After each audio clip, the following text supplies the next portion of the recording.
আসসালামু আলাইকুম everyone, welcome to my channel. আজকে আমি আপনাদের জন্য নিয়ে আসছি চিকেন রোস্টের সহজ রেসিপি। অল্প কিছু উপকরণ দিয়েই আপনারা বিয়েবাড়ির স্বাদে তৈরি করে নিতে পারেন চিকেন রোস্ট। আজকে চিকেন রোস্টটা আমি তৈরি করব কোনো রকম জয়ত্রী জয়ফল টক দই ছাড়াই। আমি খুব সহজেই এই চিকেন রোস্টটা তৈরি করব। আমরা অনেকেই অল্প যখন রোস্ট তৈরি করি তখন অল্প চিকেন রোস্ট তৈরি করতে কোনো ঝামেলা মনে করি না। বেশি রোস্ট যখন তৈরি করি তখন মনে হয় এতগুলা রোস্ট আমি কিভাবে তৈরি করব, কিভাবে রান্না করব, এই রেসিপিটা অনেক কঠিন মনে হয়।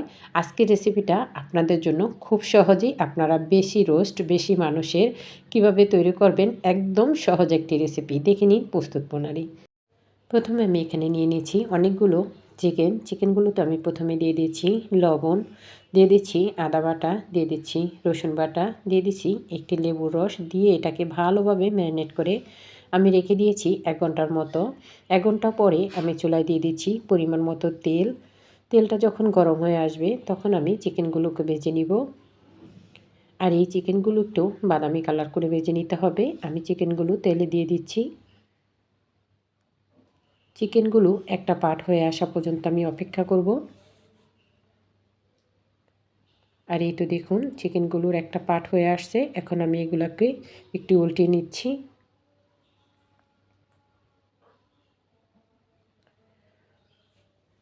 আর এই তো দেখুন চিকেনগুলো আমি উল্টে নেওয়া হয়ে গেছে।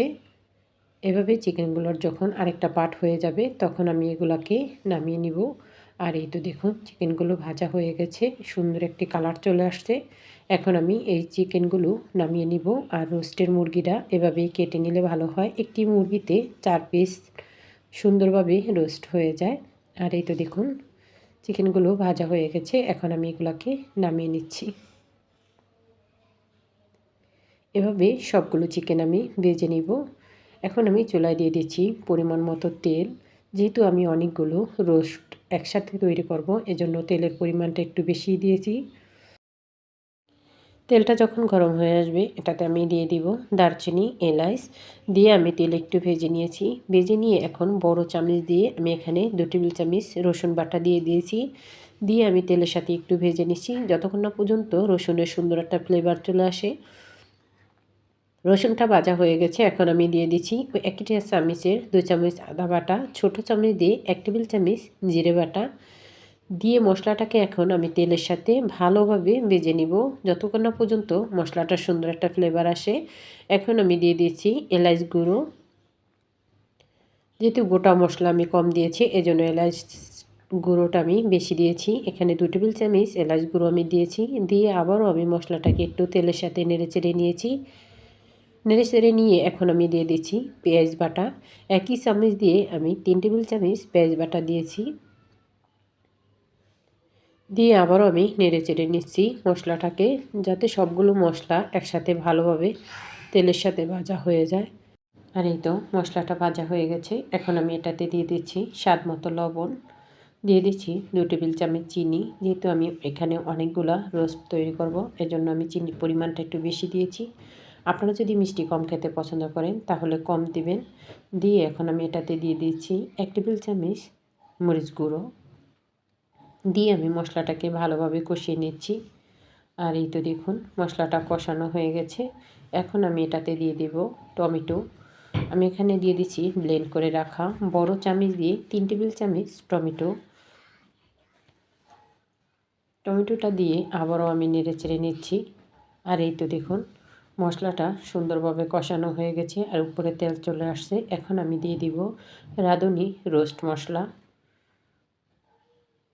আমি এখানে দু প্যাকেট রাঁধুনি রোস্ট মশলা দিয়েছি। দিয়ে এখন আমি মশলাটাকে ভালোভাবে কষিয়ে নিব। আর এই তো দেখুন মশলাটা ভালোভাবে কষানো হয়ে গেছে আর উপরে তেল চলে আসছে। এভাবে কিছুক্ষণ কষিয়ে নিয়ে আমি এটাতে দিয়ে দিব লিকুইড দুধ। এখানে আমি কোনো পানি অ্যাড করব না। আর দুধটা আমি আগে থেকে জাল করে নিয়েছি। এখানে আমি 1.5 কেজি দুধ দিয়েছি। দুধটা দিয়ে আমি আবারও কিছুক্ষণ নেড়েচেড়ে নিব যতক্ষণ না পর্যন্ত দুধটা বলক চলে আসে। এটাতে আমি আর কোনো পানি অ্যাড করব না, শুধু এই দুধের উপরেই আমি এই রোস্টগুলো তৈরি করে নিব। আর এই রোস্টটা খেতে একদম বিয়েবাড়ির রোস্টের মতোই মনে হবে আপনারা যদি এভাবে রোস্ট তৈরি করেন। আর এই তো দেখুন বলক চলে আসছে। এখন আমি এটাতে দিয়ে দিব ভেজে রাখা চিকেনগুলো। এখন আমি চিকেনগুলো দিয়ে দিচ্ছি। এভাবে আমি সবগুলো চিকেন দিয়ে দিচ্ছি।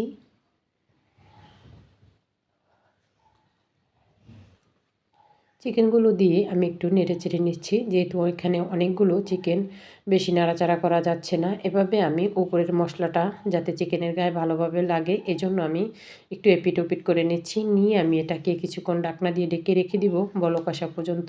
আর এই তো দেখুন চিকেনগুলো সুন্দরভাবে সিদ্ধ হয়ে গেছে আর বলকও চলে আসছে। এভাবে আমি চুলার আঁচটা মিডিয়ামে রেখে এই চিকেনগুলো রান্না করে নিয়েছি। যেহেতু চিকেনগুলো একদম ভাজা ভাজা ছিল, বেশিক্ষণ জাল করার কোনো প্রয়োজন নেই। মশলাটা সুন্দরভাবে মাখা মাখা হয়ে গেলে এটা আমি দিয়ে দিব কিছুটা কাঁচামরিচ ফালি করে নিয়েছি আর দিয়ে দিচ্ছি পেঁয়াজ বেরেস্তা।